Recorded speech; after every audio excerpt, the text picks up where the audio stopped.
بسم اللہ الرحمن الرحیم۔ السلام علیکم۔ تکبر ایک ایسی صفت ہے جو صرف خالق کائنات کی شان کے لائق ہے۔ مخلوق میں سے کوئی بھی اس صفت کا اہل نہیں۔ جس نے بھی اللہ تعالیٰ کی دی ہوئی کسی نعمت کی وجہ سے تکبر و غرور کو اپنایا، اللہ نے اسے نشان عبرت بنا کر رکھ دیا۔ قارون کے ساتھ بھی ایسا ہی ہوا، جس نے دولت کی بنا پر گھمنڈ اور تکبر میں مبتلا ہو کر عبرت ناک سزا پائی۔ ارشاد ربانی ہے، قارون موسیٰ کی قوم میں سے تھا اور ان پر ظلم کرتا تھا۔ ہم نے اس کو اتنے خزانے دیے تھے کہ ان کی کنجیاں ایک طاقتور جماعت کو اٹھانی مشکل ہوتیں۔ جب اس کی قوم نے کہا کہ اتراؤ مت، کیونکہ اللہ تعالیٰ اترانے والوں کو پسند نہیں کرتا، اور جو مال تم کو اللہ نے عطا فرمایا ہے اس سے آخرت کی بھلائی طلب کر اور دنیا سے اپنا حصہ نہ بھلا، اور جیسی اللہ نے تجھ سے بھلائی کی ہے ویسی تو بھی لوگوں سے بھلائی کر، اور ملک میں طالب فساد نہ بن، کیونکہ اللہ تعالیٰ فساد کرنے والوں کو دوست نہیں رکھتا۔ وہ بولا کہ یہ مال مجھے میری دانش کے زور سے ملا ہے۔ کیا اس کو معلوم نہیں کہ اللہ تعالیٰ نے اس سے پہلے بہت سی امتیں ہلاک کر ڈالیں جو اس سے قوت میں بڑھ کر اور جمعیت میں بیشتر تھیں، اور گناہ گاروں سے ان کے گناہوں کے بارے میں نہیں پوچھا جائے گا۔ پھر ایک روز قارون بڑی آرائش اور ٹھاٹھ سے اپنی قوم کے سامنے نکلا۔ جو لوگ دنیا کی زندگی کے طالب تھے کہنے لگے کہ جیسے مال و متاع قارون کو ملا ہے کاش ہمیں بھی ایسا ہی ملے، وہ تو بڑا ہی صاحب نصیب ہے۔ اور جن لوگوں کو علم دیا گیا تھا وہ کہنے لگے کہ تم پر افسوس، مومنوں اور نیکوکاروں کے لیے جو ثواب اللہ کے ہاں تیار ہے وہ کہیں بہتر ہے، اور وہ صرف صبر کرنے والوں کو ہی ملے گا۔ بس ہم نے قارون کو اور اس کے گھر کو زمین میں دھسا دیا تو اللہ کے سوا کوئی جماعت اس کی مددگار نہ ہو سکی اور نہ وہ بدلہ لے سکا۔ اور وہ لوگ جو کل اس کے رتبے کی تمنا کرتے تھے صبح کو کہنے لگے ہائے شامت، اللہ ہی تو اپنے بندوں میں سے جس کے لیے چاہتا ہے رزق فراخ کر دیتا ہے اور جس کے لیے چاہتا ہے تنگ کر دیتا ہے۔ اگر اللہ تعالیٰ ہم پر احسان نہ کرتا تو ہمیں بھی دھسا دیتا۔ ہائے خرابی، کافر نجات نہیں پا سکتے۔ وہ جو آخرت کا گھر ہے ہم نے اسے ان لوگوں کے لیے تیار کر رکھا ہے جو زمین میں ظلم و فساد کا ارادہ نہیں کرتے، اور نیک انجام تو پرہیزگاروں ہی کا ہے۔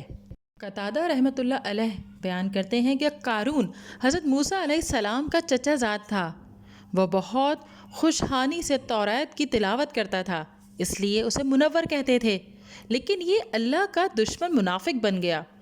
جیسے سامری نے منافقت اختیار کی تھی اور اسے اپنی دولت پر گھمنڈ نے تباہ کر دیا۔ بعض علماء نے اسے حضرت موسیٰ علیہ السلام کا چچا قرار دیا ہے، تاہم اکثر علماء نے پہلے قول کو ترجیح دی ہے۔ شہر بن جوشب رحمۃ اللہ علیہ بیان کرتے ہیں کہ اس نے اپنی قوم پر برتری کے اظہار کے لیے معمول سے ایک بالشت زیادہ لمبے کپڑے پہننا شروع کر دیے تھے۔ حضرت ابن عباس رضی اللہ تعالیٰ عنہ سے روایت ہے کہ قارون نے ایک فحشہ کو مال دے کر اس بات پر آمادہ کیا کہ وہ مجمع عام میں موسیٰ علیہ السلام سے کہے آپ نے میرے ساتھ بدکاری کی ہے۔ اس عورت نے اسی طرح کہہ دیا۔ حضرت موسیٰ علیہ السلام اللہ کے خوف سے کانپ گئے، چنانچہ آپ نے 2 رکعت نماز پڑھی، پھر عورت سے قسم دے کر پوچھا کہ اس نے یہ بات کیوں کہی؟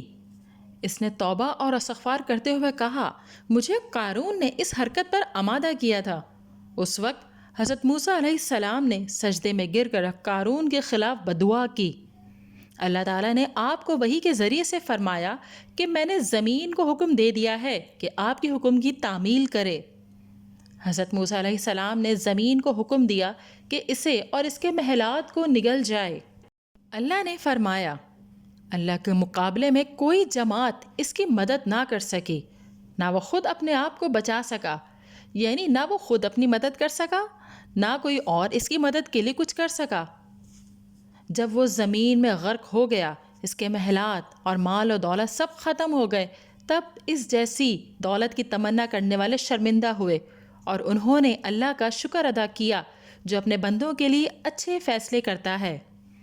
اس لیے انہوں نے کہا اگر اللہ تعالی ہم پر فضل نہ کرتا تو ہمیں بھی دھسا دیتا، کیا دیکھتے نہیں کہ ناشکروں کو کبھی کامیابی نہیں ہوتی؟ یہ واقعہ غالباً اس دور میں پیش آیا جب بنی اسرائیل ابھی مصر سے نہیں نکلے تھے، کیونکہ اللہ تعالیٰ نے فرمایا ہم نے اسے اس کے گھر سمیت زمین میں دھسا دیا، اور گھر سے بظاہر عمارت ہی مراد ہے۔ البتہ یہ بھی ممکن ہے کہ یہ واقعہ میدان میں پیش آیا ہو۔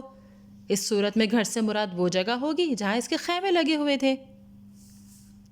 اللہ تعالیٰ نے مزید ارشاد فرمایا، اور ہم نے موسیٰ کو اپنی آیتوں اور کھلی دلیلوں کے ساتھ فرعون، حامان اور قارون کی طرف بھیجا تو انہوں نے کہا یہ تو جادوگر اور جھوٹا ہے۔